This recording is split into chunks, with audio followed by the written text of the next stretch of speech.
Hello, leading edge clients. It's Charlie and Kevin today, and this is the start of our weekly market updates. I almost said forecast, Kevin. There's no forecast. Yes, thank you. You Thank can't you. forecast anything, and so we just want to update you, our clients, let you know what's on our minds, what we're thinking about as we go through these interesting times, to say the least. So, Kevin, without further ado, we're in the middle of a battle. It hmm feels like sometimes, right?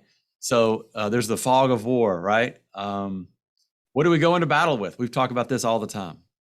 Yeah, so a lot of investment people use sports analogies. We're going to use kind of a war analogy right now because, when you're investing in markets and markets go down, many times it does feel like there's something wrong with markets. I think we have to internally fight ourselves to stay the course. You use the term discipline in your last video, Charlie, and discipline is a nice word, but it sure feels like we're in a war right now. Fighting against markets which are quote unquote going down. Hmm. Yeah, we always say the 5 most dangerous words in investing are "it's different this time," but that's I kind of a think it's double I think it's four. four. This time is different. Yes. I Oh, know what you meant. but it is different every time as hmm far as the events are concerned. Yep. But the market principles still apply. And we're going to talk about a couple of those in a second here. So what do we do? What do we go into battle with? What are our options here? Yeah. So to bring it back, Charlie, to the, going into battle, I mean, when you are, Winston Churchill said, when going through hell, keep going. And I like that quote just because with an investing market, hopefully I didn't butcher the quote, but with investing markets, when things start to feel like they're going wrong, it causes fear, it causes anxiety. And so the big question I think today we're asking is what type of a portfolio would you rather go into battle during these time periods when things are ugly? And I think that's what we're going to discuss today is what we believe.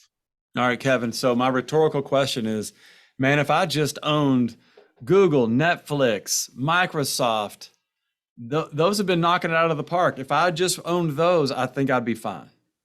What do you think? Yeah, yeah. Well, I mean, they were the winners. So we're looking at a chart here from Quanti, and this shows a bunch of different investments. Charlie, energy is the big winner this year so far, up 36%. Couldn't get anyone to even think about wanting to own energy before this year. But if you look at some of the big winners the last number of years, Netflix is down 68%, Oh, man. 68.7, and Shop, which is a company which is the next Amazon. Everybody Uh, says it's the next Amazon. huh. It's down 69.78%. And you can see Google. Amazon actually is only showing down 17% year to date. However, when we come over here and we look at Amazon today after their earnings, it's down 12% in one Mm, day. So, wow. so if you're going into battle, Charlie, and right now you own these individual companies which have been the winners, does it feel better or worse to own these individual companies that have the potential? I mean, Netflix Yeah. is really losing subscribers. They have the potential to go away. I mean, it's Yeah. very possible, and it's not probable. But then when we look at a broad investment like the S&P 500, it's still down 12%. It's still ugly. Hmm. But the key thing with owning an index or a group of indexes is what we believe in is maybe there's another company that's going to be the next Netflix. It's going to come into that index, and you are going to own it. So even if some of these individual stocks do very poorly, going into battle right now when there's so much market stress, I would rather own a whole bunch of companies rather than one company. What, Yeah. what do you think, Charlie? Yeah, I got to use an analogy. Somebody described it one time like an elevator. We want our clients to take an elevator to their retirement, but we want more than one cable. We want a bunch of cables. You can't just have one cable on that elevator because in the Netflix scenario, you could have been just doing amazingly well for the last 5 years, and all of a sudden this year, your profits are gone. And that's just hard to comprehend when you're doing so well. It's for 5 years or so. It just seems like an impossible way to lose. But in an instant, something happens that we could never predict, and it's gone. Yeah, Charlie, to use the elevator analogy again, you know, they say you take the stairs up and you take the elevator down, and Yeah. that is kind of what's happened Yeah. with Netflix here. Yeah. Yeah, it's painful. It's a really painful way to invest with just a couple of those, even though when the good times are rolling, it sure is nice. But we've seen that before. Yeah, yeah, and we're, you know, we may be seeming like we're throwing a wet blanket over some of these great stocks. You know, the stocks could still be great. Yeah. It's just that going into battle with, like you said, one cable Yeah. on the elevator is not as good as having just a really diversified portfolio. Yeah. We like the stocks. We love the companies. We just love hundreds, maybe thousands of them all over the world, because we know that, like you said, that's where the next big winners will be. So, Well, Charlie, let me ask you the question that a lot of clients have asked us is, hey, yeah, we own a diversified portfolio. It's still down. yeah. So how come? Yeah.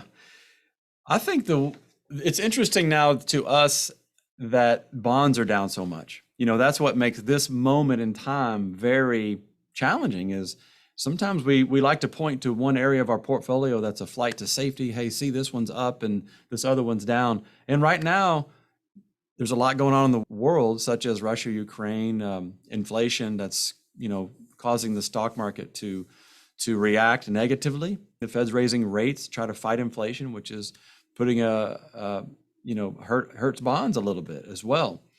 So now we're just looking for that diversification. We know that that's the best place to be to fight the battle in the long term. We don't know what next week's going to hold, next month's going to hold, but we do know this is the best option for people that are going to retire and need that income. Yeah, you know, you're absolutely right, Charlie. And I would just say, you know, value going up of your portfolio, value going down of your portfolio. I like to think about like your house. And so just like your house can go up in value, your house can go down in value. It still has a lot of tremendous worth to you, Yeah. but the market conditions create a different valuation. And that's much better than losing all of your money or losing your house. So Kevin, one of our financial planners, certified financial planner, Jason Reagan, Chief Investment Officer, wrote this message in January. I thought it was excellent. In fact, I wanted to point out that it was in January because we've been kind of fighting this battle the whole year, right? Even before Russia, Ukraine. Mm-hmm. So he says, as I typed this letter, and it was to a couple of clients, he said, the S&P is down just over 13%. In fact, I think that's maybe not even down that much right now, but it came up a little bit, went back down. So talked about concerns over the Russia-Ukraine war, inflation, the Fed raising rates is all putting pressure on the markets this year. But he says these periods of declines, while not fun, are the price we pay if we hope to achieve the long-term return that equity markets have delivered historically. I think that's so true. If without a little bit of volatility, there's no reward in the market, and that's hard to remember sometimes. So he goes on to say, always remember, with regard to equity markets, volatility is a feature, not a bug. In other words, it's the norm, not the exception. In the long run, all volatility is just fluctuation around a long-term upward trend. So I thought that was really a good perspective. And again, he goes on to say, as planning-driven, goal-focused investors, the above-mentioned volatility is not risk. It is not how much our investments fluctuate in the short term. It's the loss of purchasing power over your time horizon. So, Kevin, what happens is sometimes we see this fluctuation and we want to make changes, and that hurts our long-term performance. It doesn't allow us to achieve the highest performance that's out there for us, and that's a little counterintuitive, and that takes discipline to just kind of stick with sometimes. Yeah, if you asked 100 people, Charlie, hey, our stock market's volatile, they would say yes. But then when the stock market goes up, nobody complains. Mm-hmm. I mean, right. that seems natural, normal, great. When the stock market goes down, then they're like, and we all do this. What the heck? right. What's going Yeah. on? There's Something's something wrong. Right. Yep. And Totally you know, and I normal. don't know how to get around that other than just to say that we do need to remind ourselves that this is a normal part of markets Yeah, working, that's right. although it is painful. It's painful because these circumstances are different, but the market reaction is in line with what we've seen before. But Kevin, thanks for taking some time today to explain some of these concepts, let our clients know what we're thinking. And we appreciate all of you, and we appreciate the opportunity to work with you. So please reach out to us if you want to review your plan, retirement plan, investment plan. We love to hear and communicate with you. So thank you very much.